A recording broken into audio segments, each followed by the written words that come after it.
So let's discuss what is spirit communication and channeling. This subject interests everybody, and many people just so love hearing messages. I know that it's for many it's just part of their life, like mine, and I know that many of people want to learn, and it takes many years, by the way, to become a channel or medium. And some people are just lucky, they just have that from birth. I assume you are learning like I did, so I'm gonna talk about how to get there. If you ever wondered who is talking in your mind, it's actually many, okay? It's not just you. For me to figure that one out took years. I always had angels, and angels always played a big role in my life. I heard many thoughts always. It was like a lot of thoughts simultaneously talking in my mind, and until I learned to discern, I always thought it was my mind. No, if you have it happening in your life and you have a lot of thoughts, ideas come to your mind when you have a problem, when you want to do something and create, know that you're not alone. You actually are supported by someone right next to you. Once I figured that one out, it became much easier. I actually saw the way to learn, and I will teach you my tricks.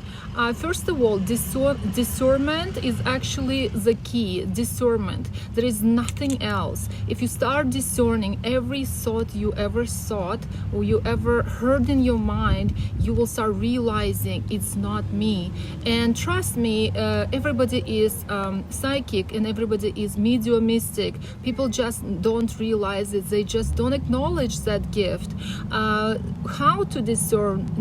It's actually go quiet. You have to train yourself. When you think thoughts and you had so many ideas, pause and ask yourself, was it me? Was it an angel? Maybe it was somebody talking to me here right next to me. And once you start placing your focus on where the information is coming from, you got it.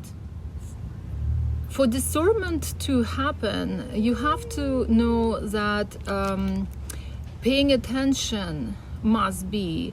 It's almost like 24/7. You will have to start questioning. And I know that you're doing your work, you're busy, but at least a few times a day, you have to pause and ask, where does this thought come from?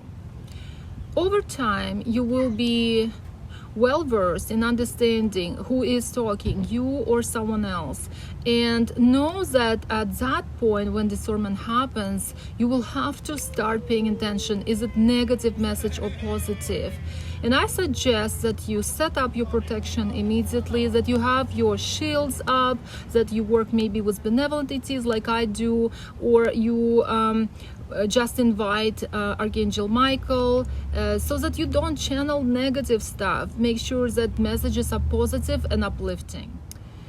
When I teach channeling and spirit communication, I actually don't work with trance states and meditations. I believe that you have to be fully conscious. So for those who don't know how to hear through meditations, don't be concerned.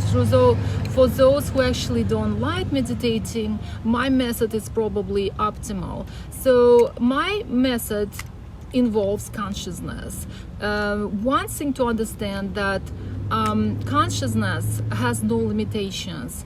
You hear consciousness all the time. We are basically bombarded day to day by multiple messages telepathically, angelically, divinely, and also many dark entities also communicate with us, and you will be surprised, so much is happening. Sometimes somebody thinks of you, you think of them, and you believe, oh, I just thought of them, it's nice to reconnect. They thought the same at the same time. That's how connected we are.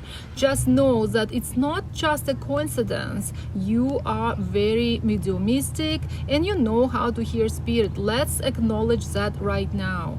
And for that reason, this group is a playground. I hope that you love doing what you do in your life, and this can enhance it. So those who want to enhance your life know that it will enhance your life, whatever we do. And thank you.